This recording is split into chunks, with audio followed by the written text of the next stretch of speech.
देखिए, ये मैथ का सवाल है, 10 वाले स्टूडेंट के लिए है, जो इस बार 2024 में एग्ज़ाम देने वाला है। और 5 नंबर का क्वेश्चन है, बहुत बहुत इम्पोर्टेंट है, जो कि एग्ज़ाम में पूछने की चांस है। देखिए क्वेश्चन क्या है। क्वेश्चन है कि यदि किसी भिन्न के अंश और हर दोनों में 2 जोड़ दिया जाए तो वह 1/2 हो जाती है। यदि अंश और हर दोनों में 7 घटा दिया जाए तो वह 1/3 हो जाती है। तो वह भिन्न ज्ञात कीजिए। मतलब ये इम्पोर्टेंट इसलिए है, इसमें भिन्न ज्ञात करने का आता है। अर्थात एक बार फिर सुन लीजिए क्वेश्चन। कहता है यदि किसी भिन्न के अंश और हर में 2 जोड़ दिया जाए तो वह 1/2 हो जाती है। यदि अंश और हर दोनों में 7 घटा दिया जाए तो वह 1/3 हो जाती है। तो वह भिन्न ज्ञात कीजिए। देखिए हमें भिन्न पता नहीं है क्या दिया है। जब हमें कोई चीज नहीं पता रहता है तो उसे हम मान लेते हैं ना। तो चलिए, तो हम भिन्न को मान लेते हैं x/y। तो हम लिखेंगे माना कि भिन्न आपका क्या हो जाएगा, क्या कि हमने भिन्न को मान रहे हैं ना, तो मान रहे तो क्या लिखेंगे, माना कि भिन्न x/y है। तो माना कि भिन्न क्या है, x/y है। तब हम चलेंगे प्रश्नानुसार। जो प्रश्न आपका कह रहा है अब उसके अनुसार हम चलेंगे। तो प्रश्नानुसार चलिए, प्रश्नानुसार चलते। देखिए प्रश्न में कह रहा है कि यदि किसी भिन्न के अंश और हर दोनों में, तो अंश और हर हमने अभी क्या मान लिए हैं, x/y यही मान लिए हैं। तो इसमें कहता है अंश और हर में 2 जोड़ने पर, चलिए अंश में हम 2 जोड़ दिए और हर में भी 2 जोड़ दिए। कहता है जोड़ने पर 1/2 होता है, तो बराबर 1/2 हो जाता है। अब इसे हमें हल करना है। इसे हमको क्या करना है, हल करना है। तो देखिए थोड़ा सा नीचे लिख देते हैं, थोड़ा सा इसको नीचे लिख देते हैं। तो x/y इसमें क्या जोड़ना है, तो ऊपर नीचे 2 जोड़ने पर, यानी कि अंश और हर में 2 जोड़ने पर क्या हो जाता है, 1/2 हो जाता है। देखो तो अब थोड़ा सा लगता है कि समीकरण बनने वाला है। इसको क्या करेंगे, हम हल करेंगे। देखिए हल क्या करते हैं, क्या हम 2 को इससे और 1 को इससे गुना कर सकते हैं, जी हाँ कर सकते हैं। तो गुना कीजिए, तो 2 को इससे गुना करते हैं। तो देखिए हम एक तरह से थोड़ा सा ऐसे लिख सकते हैं, 2 और उसके बाद x प्लस 2। तो ये हम 2 जो इधर दिए हैं ये ब्रैकेट हटेगा तो गुना हो जाएगा, इसलिए हम गुना कर दिए हैं बराबर। अच्छा बताओ 1 को अगर इससे गुना करें तो क्या हो जाएगा, y+2 ही हो जाएगा, क्योंकि 1 से इसको गुना करेंगे तो वही हो जाएगा। अब थोड़ा सा हल कीजिए, तो हल कीजिए। देखिए 2 से इस दोनों में गुना होगा, तो बताइए 2 गुना x क्या हो जाता है, 2x, फिर प्लस का चिन्ह है तो फिर प्लस। बताइए 2 दूनी 4, अब बराबर क्या है, y+2, यही ना है। देखिए अब समीकरण को हल कितना बेजोड़ से करते हैं। बताइए y इधर क्या है, बराबर की इधर प्लस में है, जब ये उधर जाएगा ना तो माइनस हो जाएगा, और ये आपका 4 प्लस है ना, इधर आएगा तो माइनस हो जाएगा। पहले एक काम करते हैं, y को हम इधर भेजते हैं, तो y को हमने इधर भेजते हैं और वह 4 को, मतलब 4 जो है इसको इधर लाते हैं। तो एक काम कीजिए, तो देखिए 2x है ना, तो चलिए 2x है, 2x को रहने दीजिए। चलिए अब हम एक काम करते हैं, इस y को प्लस है ना इधर आके माइनस कर देते हैं। तो चलिए आपको y को हम इधर माइनस कर दे, ये 4 क्या है प्लस में, इधर आएगा तो माइनस में, 2 तो आपका यहाँ बचा हुआ है ना 2, और फिर ये क्या है 4, तो 4 इधर आके क्या हो जाएगा माइनस में। बताइए 2 रुपया हमें मेरे पास है और 4 रुपया हमने कर्जा लिए हैं, तो 2 रुपया दे देने के बाद मेरे पास कितना कर्जा बचेगा, 2 रुपया।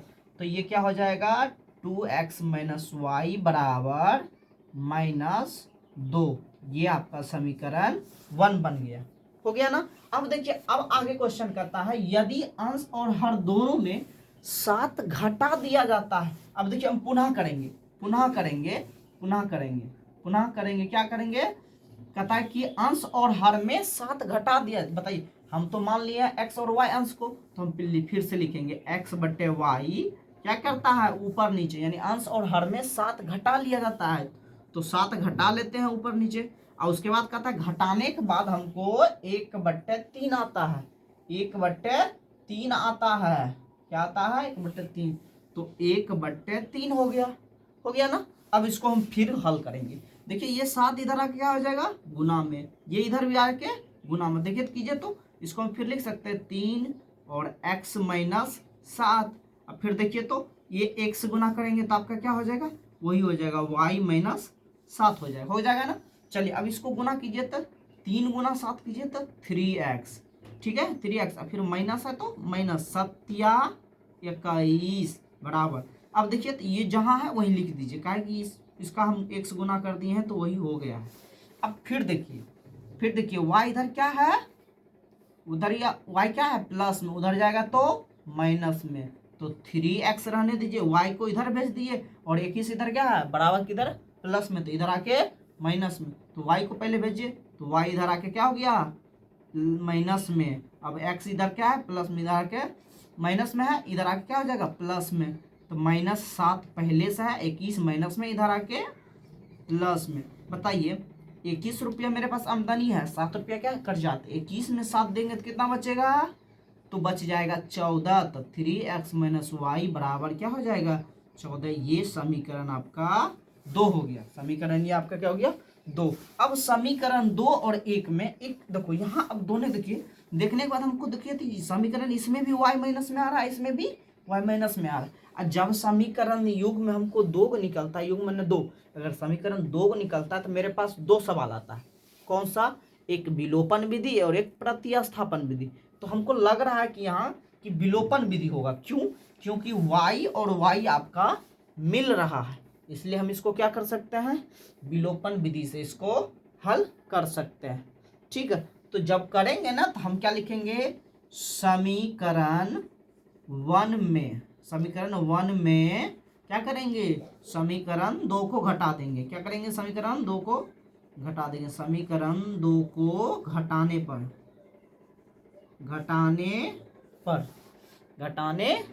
पर अब देखिए हम यहाँ करते हैं। देखिए समीकरण आपका एक क्या है, 2x माइनस वाई बराबर -2 है ना। आपका समीकरण 2 क्या है, ये आपका समीकरण 2 है 3x माइनस वाई बराबर ये 14 है ना। तो हम क्या करेंगे, घटाएंगे। तो ये प्लस है, ये प्लस है, तो ये क्या हो जाएगा, माइनस के चिन्ह। देखिए तो यहाँ तक ये देखिए प्लस में है, यहाँ आपका प्लस में है, यहाँ भी प्लस में, तो प्लस प्लस माइनस माइनस हो गया। तो यानी कि 3 रुपया कर्जा हो गया और 2 रुपया मेरे पास आमदनी है। तो 3 रुपया में अगर 2 रुपया दे देंगे तो मेरे पास क्या बचेगा, 1 रुपया बचेगा, तो वो भी क्या कर्जा बचेगा, कर्जा का मतलब x बचेगा, -x। अब देखिए तो ये माइनस माइनस है, तो यहाँ माइनस माइनस ये प्लस हो जाएगा, ये माइनस माइनस ये क्या हो जाएगा, ये यहाँ माइनस है, ये माइनस है, तो ये माइनस माइनस ये प्लस हो जाएगा। अब प्लस और माइनस में घट जाएगा तो ये क्या हो जाएगा, घट जाएगा, यानी कट गया। तो अब यहाँ देखिए बराबर, ये देखिए माइनस में है, ये आपका प्लस में है, तो यहाँ माइनस, प्लस माइनस माइनस। अब -14 में अगर -2 को जोड़ेंगे तो -16। अब देखिए माइनस माइनस खत्म, तो x का मान कितना हो गया, 16। अब क्या करेंगे, x का मान समीकरण 1 में या समीकरण 2 में रख देंगे ना, तो मेरा मान निकल जाएगा। अब देखिए कि हम एक काम करते हैं, अब थोड़ा सा इधर काम करते हैं, या इसको हटा देते हैं, नहीं रहने दीजिए। आपको अगर लिखने का मन होगा फिर उसमें अब लिख नहीं पाइए। चलिए हम थोड़ा सा इधर के, अब ज़्यादा नहीं, अब थोड़ा सा कैलकुलेशन करना है, बस हो गया ना। इधर x का मान निकल गया। अब लिखेंगे x का मान समीकरण किसी में रख दीजिए, 1 या 2 किसी में रख दीजिए। तो x का मान चलिए हम एक ही में रख देते हैं, समीकरण x का मान समीकरण 1 में रखने पर देखिए तो आपका समीकरण 1 क्या है, यहाँ देखिए ये आपका है 2x माइनस वाई बराबर -2 है, यही ना। तो चलिए x का मान आप रख दीजिए 2x का मान क्या हो जाएगा आपका निकला है 16 माइनस वाई बराबर -2। तो चलिए इसको ना 16 दूनी 32 माइनस वाई बराबर -2। चलिए इसको हम इधर ला लेते हैं, इसको हमने क्या करते हैं इधर ला लेते हैं। देखिए हम इसको इधर ला लेते हैं, इधर ला लेंगे ना तो मेरा काम बन जाएगा। तो देखिए तो y माइनस रहने दीजिए y, ठीक। ये 32 प्लस में इधर आके माइनस में, तो -2 ये प्लस में तो इधर आके भी हो जाएगा माइनस में। देखिए माइनस माइनस जुटता है, माइनस माइनस जुटता है और माइनस का चिन्ह लगता है। तो माइनस वाई बराबर क्या हो जाएगा, माइनस माइनस जुट जाएगा तो क्या हो जाएगा 32 2 34, क्या हो जाएगा 34। अब देखिए प्लस माइनस में अगर बराबर के उस बार माइनस रहे, इधर माइनस रहता है ना, तो वो LHS से RHS से क्या होता है आपका माइनस माइनस खत्म हो जाता है। तो आपका y का मान कितना हो गया 34। देखिए मेरा x का मान निकल गया और y का मान निकल गया। तो अब मेरा क्या कहता है भिन्न, तो भिन्न को हमने क्या माने थे, हमने भिन्न को क्या माने थे, भिन्न को हम x बट्टे y माने थे। तो अब रख दो x के जगह पे, x की जगह पे कितना रख देना है आपको, x के जगह पे आपको 16 रख देना और y के जगह पे 34 रख देना। यही तो आपका हो गया आंसर, यही आपका क्या हो गया आंसर। और देखिए ये एग्जाम में हो मतलब कि हमेशा एग्जाम में पूछने की चांस रहता है, इसलिए इसको एक बार देख लीजिए और आसानी से देख लीजिए और उतारने का उतार लीजिए और आराम से इसी पर अंक बदल के 1-2 हिसाब खुद से बनाइए। इससे आपको क्या होगा, आपको प्रैक्टिस भी हो जाएगा और एग्ज़ाम में आने के बाद आपको आसानी से आप उस क्वेश्चन को हल कर लीजिएगा। ठीक, धन्यवाद। आगे क्वेश्चन लेके आते हैं।